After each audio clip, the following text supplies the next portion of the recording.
ядролық өндіріс табиғатқа төнген қауіп. Семей ядролық полигонындағы сынақтардың жалпы саны 456 ядролық және термоядролық жарылысты құрады. Олардың 116-сы ашық болды, яғни жер бетінде, немесе әуе кеңістігінде жасалды.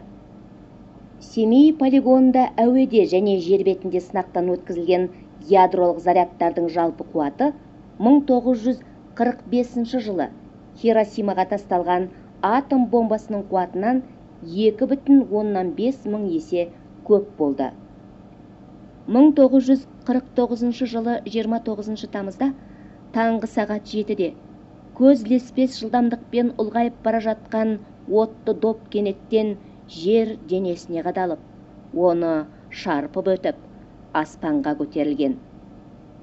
Отты шардан соң бір сәтте жер қабығының ыстық күлі мен иісі көкке көтерілген.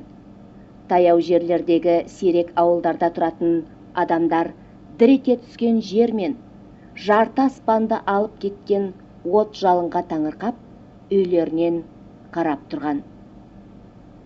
Түтігіп қарайып кеткен даланың тұл жамылғысы қалды. Жан тәсілім алдында жанталасқан тышқандар мен қарсақтардың, кесірткелердің өлі денесі табылған. Бұл КСРО-да тұңғыш атом бомбасының жарылуы еді.